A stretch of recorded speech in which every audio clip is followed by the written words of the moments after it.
Hello? Hey! Hello! Thanks, Steve. They're here, Commander. Huh?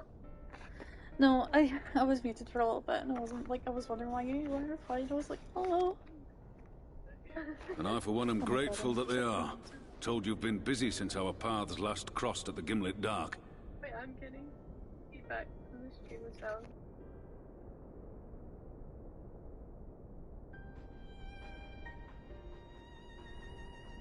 Not that I understand half of it.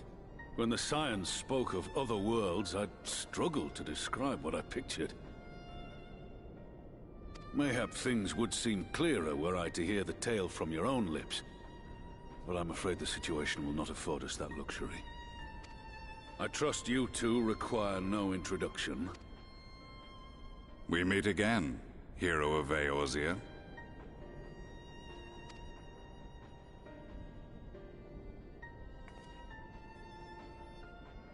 Must we repeat this ridiculous display?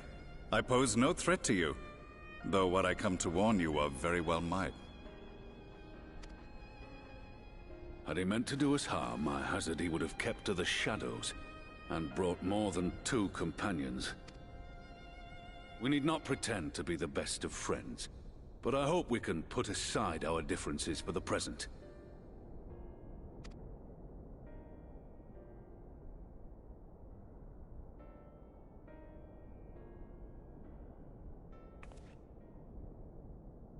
As you are doubtless aware, Sir Estinian and I cooperated to rid the world of Black Rose in your absence.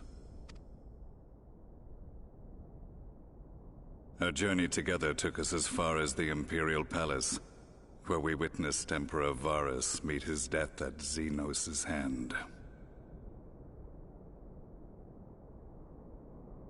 Being the sole witnesses to this crime, and in no position to defend our innocence, we were then forced to flee, each pursuing his own avenue of escape.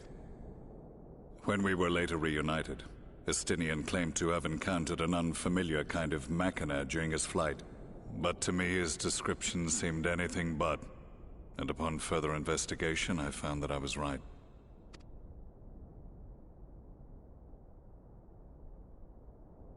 The Empire is developing a new Ultima weapon. What, that Allagan monstrosity, created to vanquish primals, with which you yourself once thought to conquer Eorzea? The same.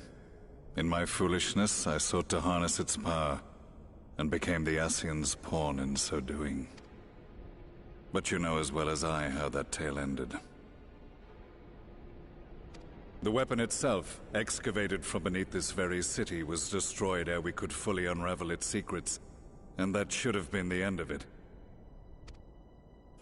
But unlikely as it sounds, the Empire's efforts to recreate it have somehow borne fruit, primarily through secret research conducted by the 7th Imperial Legion, it would seem. Wait, the 7th was all but annihilated at Cartano, along with its legatus. Indeed. Few survived. The 7th, as it is now, has little in common with the Legion led by Vandanis, and its leadership has changed hands several times since.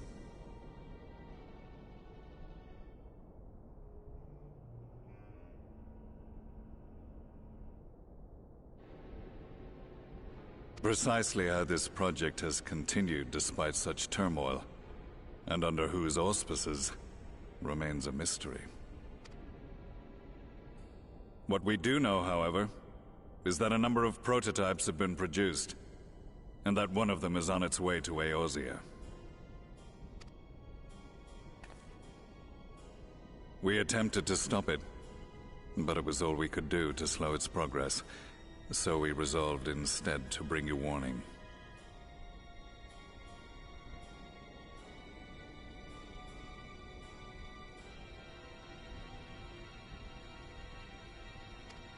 And right glad are we that you did, though it soundly dashed our hopes that tensions might ease at last.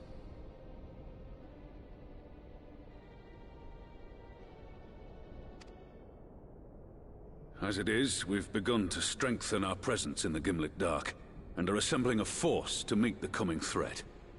A force with you in its vanguard, I hope. Before you say anything, I know full well you have pressing concerns of your own. Your comrades remain in peril, and I would not ask you to forsake them. But the fact remains that you, and you alone, have faced the Ultima weapon, and emerged victorious. We need you.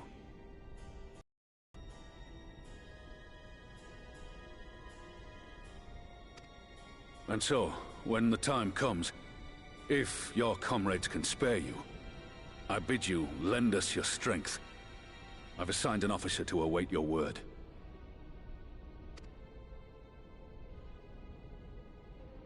The Ascian's downfall was to be the work of my remaining days.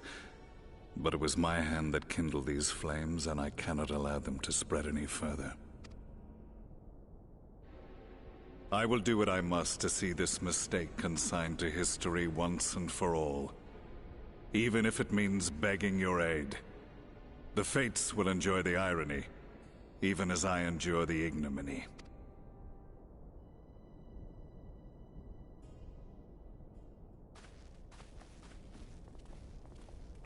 I too shall make for the border and offer my skills, meager though they seem in such company.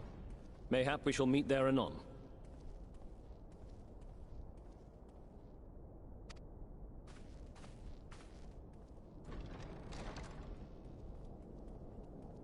Though we can ill afford to ignore the coming of a new Ultima weapon, our friend's plight grows ever more precarious, and none save you can join them in the first.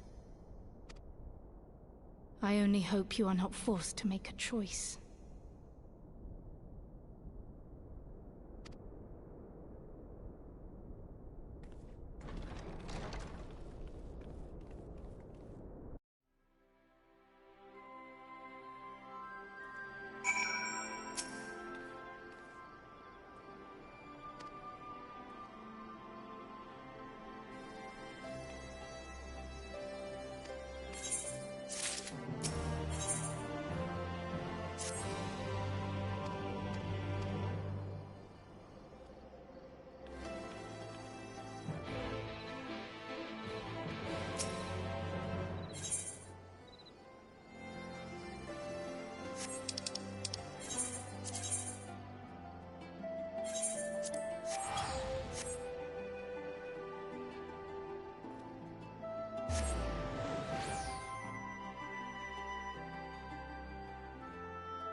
Now that we are all here, what news from the source?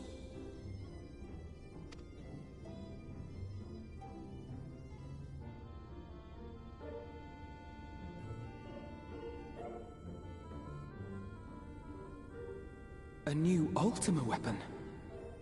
We must count ourselves lucky that Gaius has pledged his assistance. While this is indeed a worrying development, I think the state of the Empire as a whole greater grounds for concern.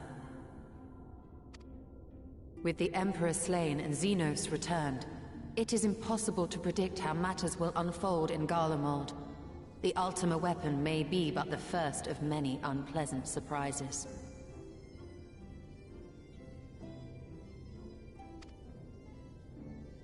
The situation beareth closer observation, of that there is no doubt, and doth compound our need to return unto the source.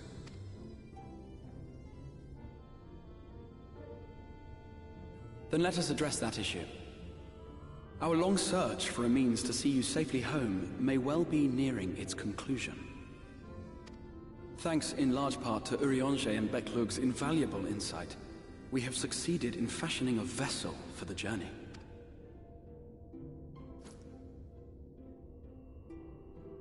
We set out to create a crystalline container retaining the more useful properties of white aurosite, but without its regrettable limitations. And after a good deal of trial and error, we made one. An ark for soul and mind both that will allow your incorporeal self in its entirety to be ferried between worlds. A spirit vessel, if you will. However?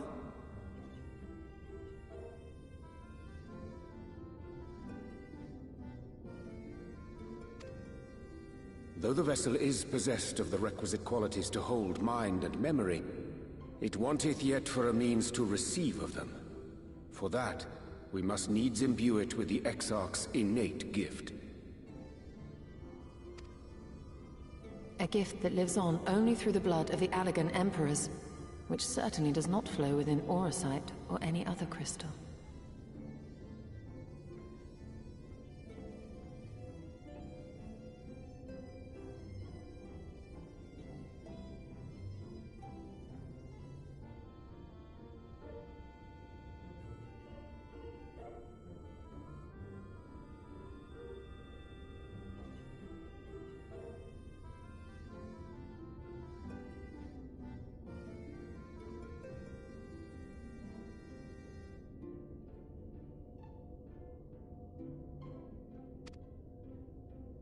Just so, milady.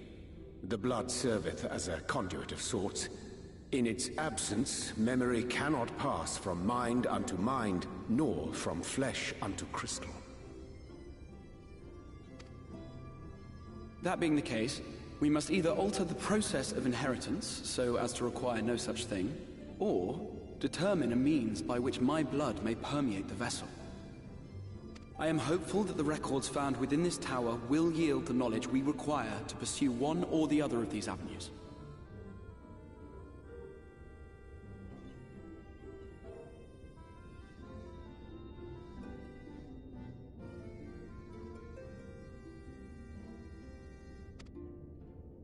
As well you should be.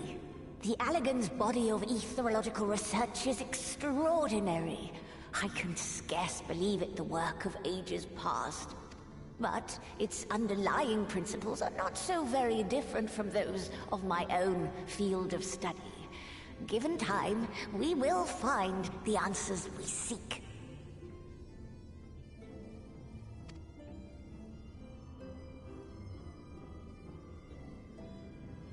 I know that you can ill afford to wait, and it pains me that I must ask. Whatever it takes, I will see you.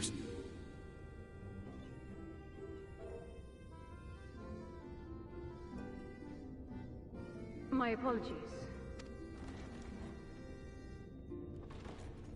I do hope you haven't come to tell us that mortal peril fast approaches.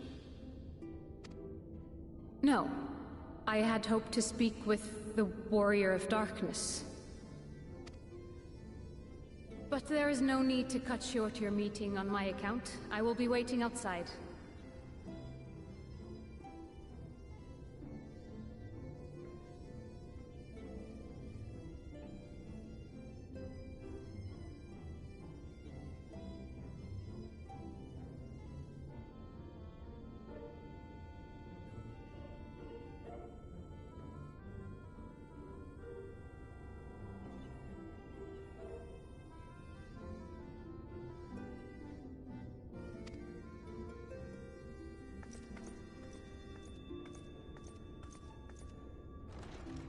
Why not speak in here? She knows I don't mind. Unless... she didn't want... Perhaps I might accompany you. Though I am woefully ill-qualified to assist in the Exarch's research, I may yet be of some use to Lena.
Did you slay this Eater? Your orders were to await the main force before engaging. No, Captain. It wasn't us, I swear it. A man came out of nowhere and cut it down before we knew what was happening. By himself? Certainly it is no Light Warden, but nevertheless. It's true. Felled it with a single swing of his axe, he did. I've never seen anything like it. So I says to him, "Who are you, the warrior of bleeding darkness?" And he says, "No, I'm a warrior of light." And that was it. Buggered off as quick as he came. A warrior of light?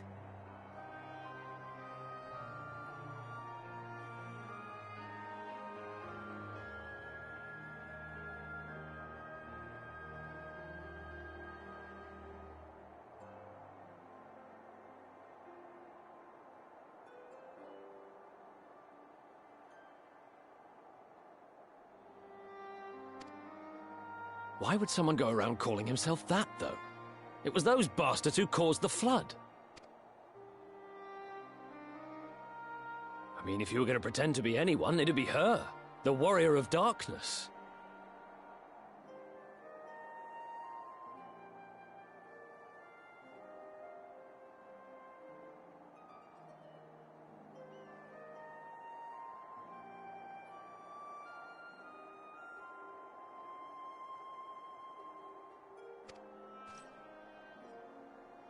Eh? Oh, I didn't know. It's an honor.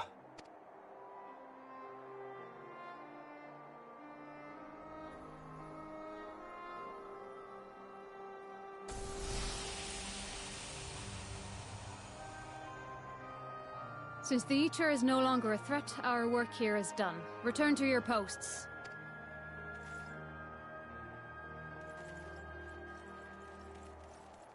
I had hoped to fight at your side today. But I'll continue to follow your example, and may we meet again.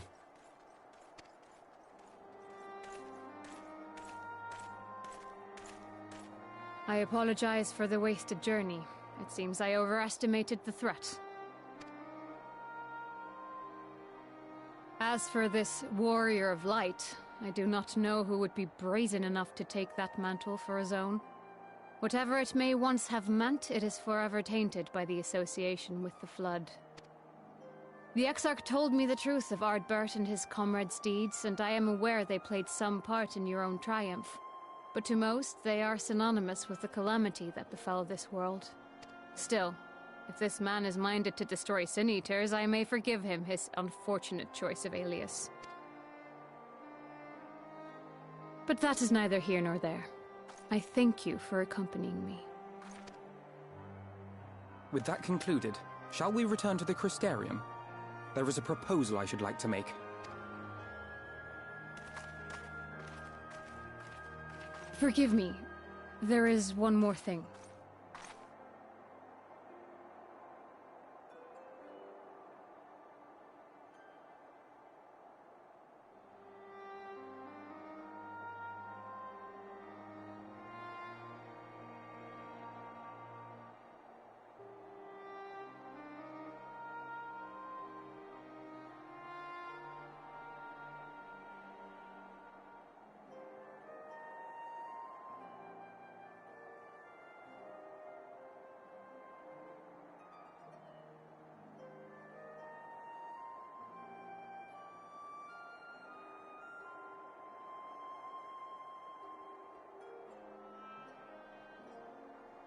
A personal concern of mine.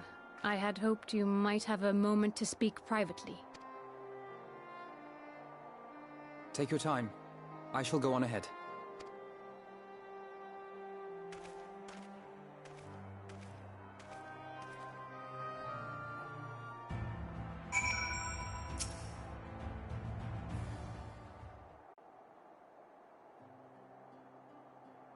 I will not mince words. This matter concerns the Exarch. Though his countenance belies his age, his demeanor never has. He has seen more than any man should and grown ever more weary with time. But I see I give the wrong impression. While it is true he attempted to open a letter with a salmon fillet the other evening, we are not here because I suspect his mind is deteriorating. Nor do I believe him to be so maddeningly unconcerned by the prospect of his own death as he once was. Indeed, the opposite is true. It is for this reason that I seek your advice. Since he returned from the Tempest, the Exarch is not as he was. He seems a different man, a younger man. I know not the details of his research, but when I saw him at work recently, there was a glint in his eye that I had never seen before. He looked happy. It was as if he had peered into the future and for the first time found joy there. Though it gladdens me to see him thus, I wonder if I should not keep my distance.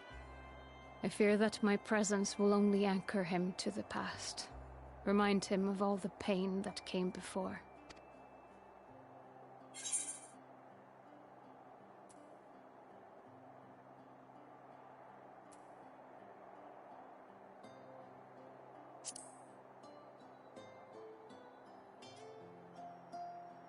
Is that so? Then perhaps we might remain as we were. As we have always been. What a relief. In that case, I will have to speak with him about the amount of time he is spending at work. This research is important, I know, but if he refuses to consider his own health, I will have to consider it for him.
Yes, this looks to be nearly everyone. Let us begin, shall we? Though I am usually the first to hold forth at such events, I think on this occasion that honor should fall to you.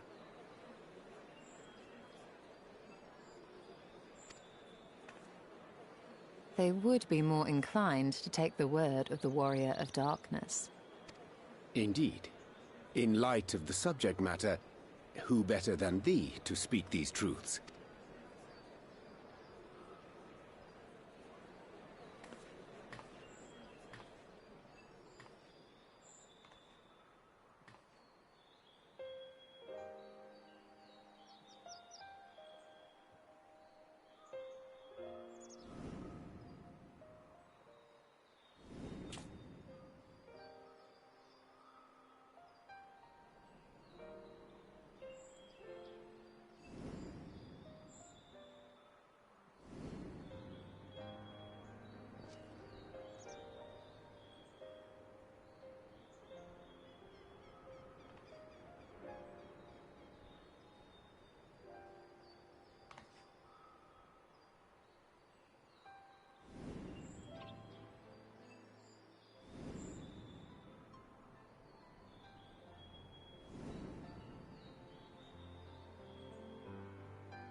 Wicked White?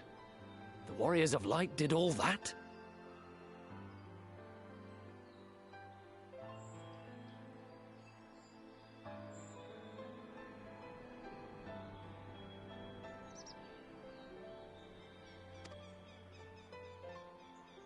So they never... I mean, they only ever wanted to help. And when everything they'd done turned to ash, they still carried on.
They gave everything to stop the flood.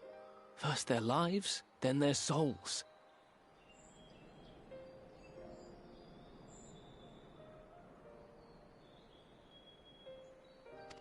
And they managed it too, in the end. They saved us. And we cursed their names.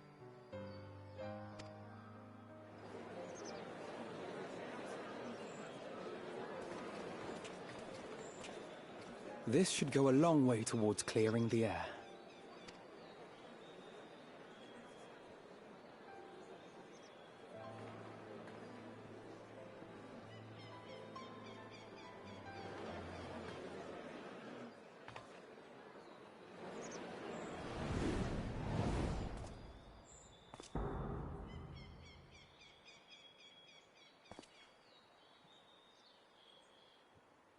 Impossible.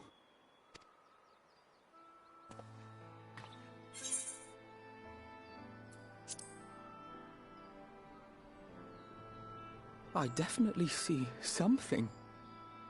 You don't think it's a ghost, do you?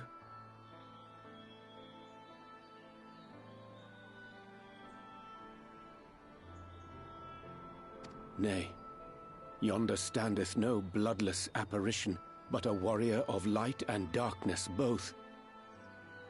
Ardbert. What in the world?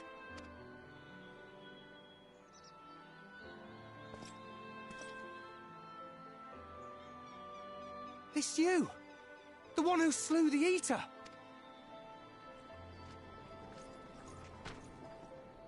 That it should be the warrior of darkness who brought the truth to light.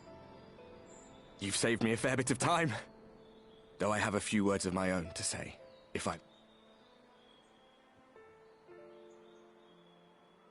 People of the Crystarium! I am Ardbert. One of those you know as a warrior of light. That's impossible. You should be dead. Aye, that I should. But as the world has been given new life, so too have I. I know not why I, and I alone, have been gifted this chance. But I do know this. Only by the will of the star itself could such a miracle come to pass.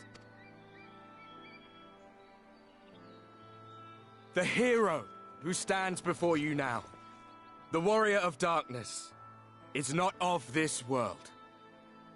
And the day will come when she must return to her home.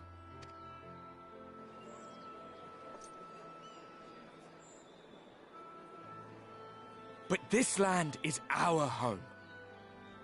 And if it is to remain so, now and forevermore, it is we who must protect it. The time to rely on saviors from afar has passed. It is you who must rise. You who must become the new warriors of light! What? Us? Warriors of light?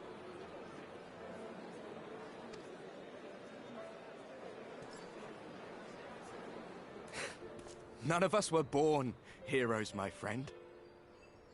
I was only ever a man with a thirst for adventure. But wherever my journeys took me, I was invariably confronted with the same choice. To lend what aid I could to those in need, or not. And I always chose the former.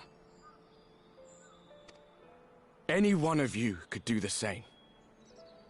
All you need is the will to help your fellow man, and the resolve to see it through.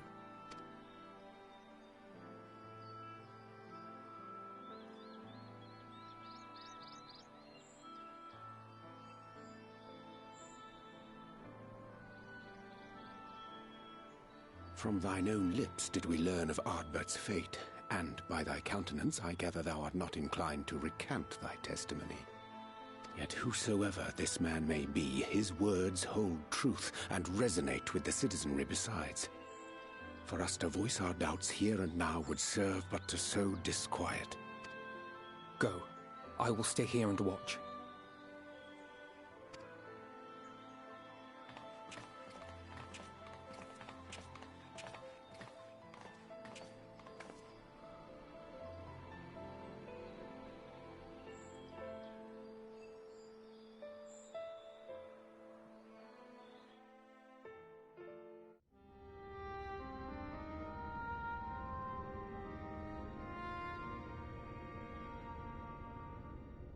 So, that is a warrior of light of the first. I've not had the pleasure of making his acquaintance, but as you all seem to be in agreement, I gather this is no simple case of mistaken identity.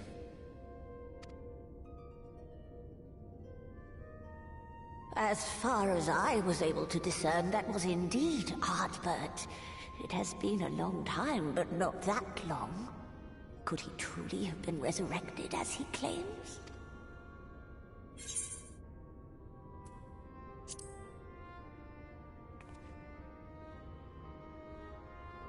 Ardbert did entrust his very soul unto thee. I see no reason to question thy judgment.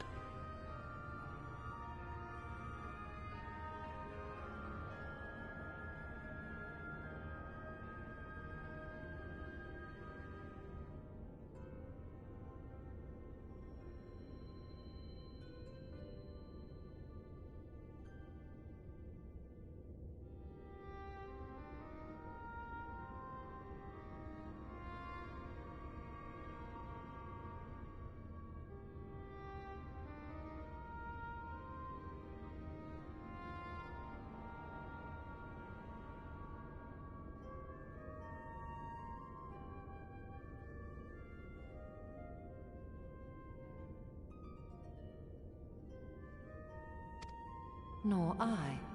To my eyes, your ether burns as brightly as the day you slew Emmett Selk. That is proof that he is with you still.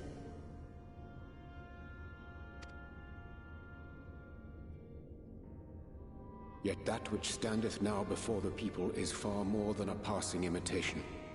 I am reminded of the cardinal virtues, though a sin-eater he is not.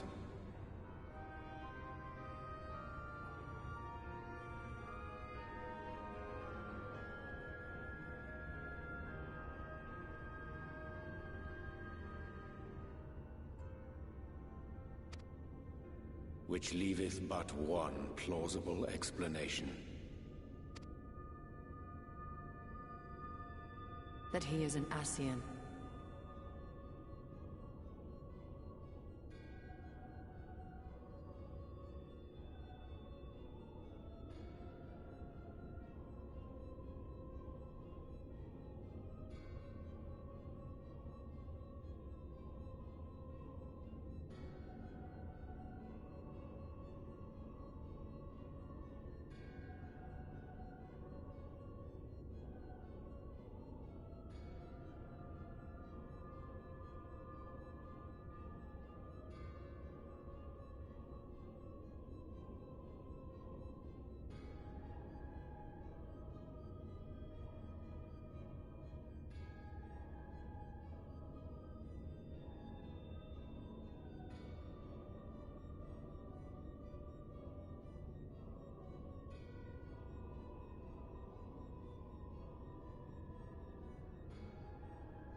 Given their fondness for posthumous possession, I would have to agree.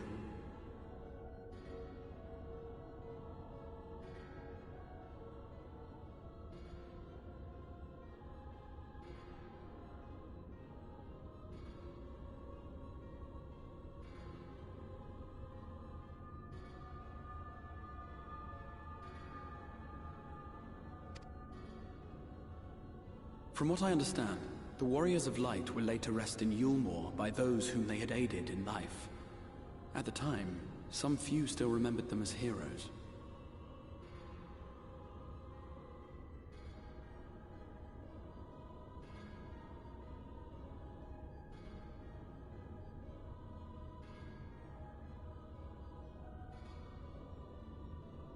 Needless to say, 4 of them were subsequently exhumed to serve as the virtues. And if...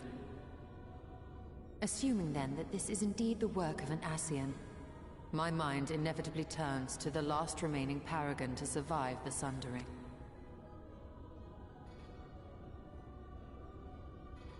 Elidibus.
That Xenos hath reclaimed his own flesh is known. Thus evicted from his borrowed form, and cognizant no doubt of Ffxiv's failure here in the First,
it is quite possible the emissary chose Ardbert for his next vessel.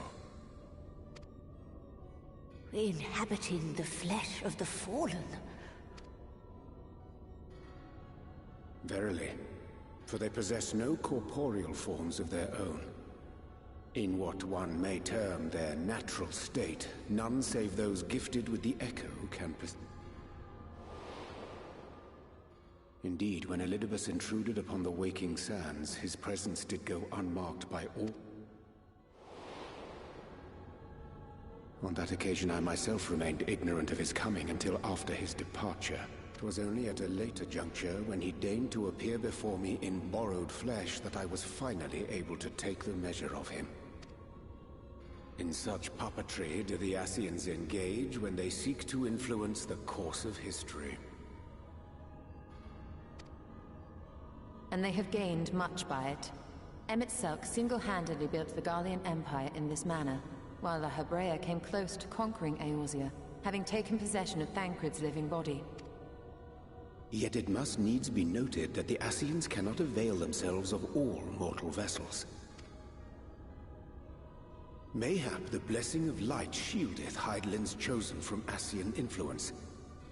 Or mayhap other force. Whatever the reason, I hope it holds true. I dare not contemplate what might come to pass otherwise. Is it not peculiar, then, that Ardbert's mortal remains should be susceptible, given that he was once a warrior of light? Or did the final departure of his soul make it possible, perhaps? Regardless, To hear an Ascian use him to call forth new warriors of light boggles the mind.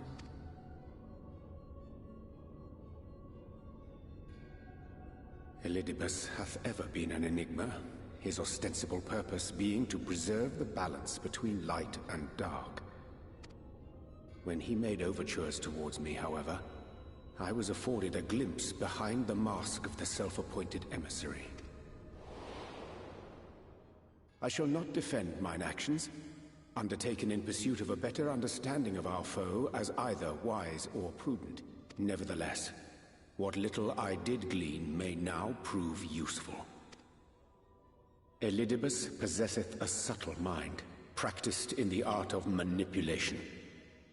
That he coaxed this star's most valiant heroes as far as the source with naught save half-truths is no trifling feat. And now I believe he doth employ his skills once more to some as yet unknown end. Though naught is certain, should my suspicions prove true, we shall have need of all our wits if we are to uncover and thereafter thwart his plot. Agreed. 'Tis plain that simply speaking out against him will not avail us. At best, it would only serve to confuse the people. And I would hesitate to do anything which might tarnish Ardbert's reputation once more, nor yours by association.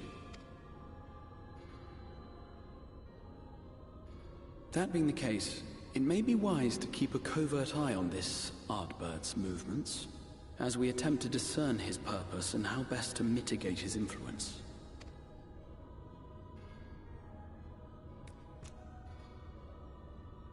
His performance appears to have concluded. What now?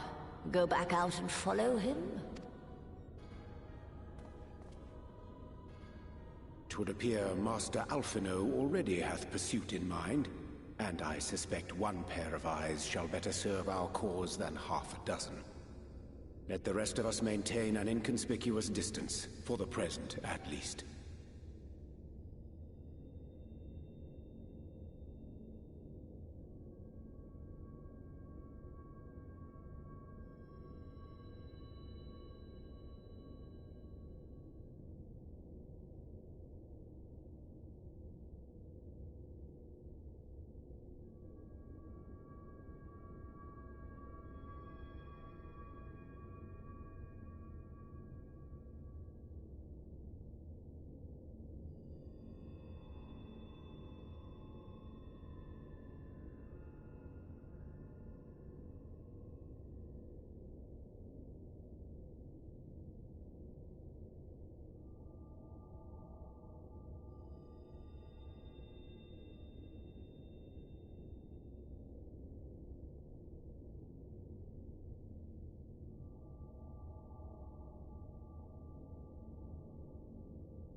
Come.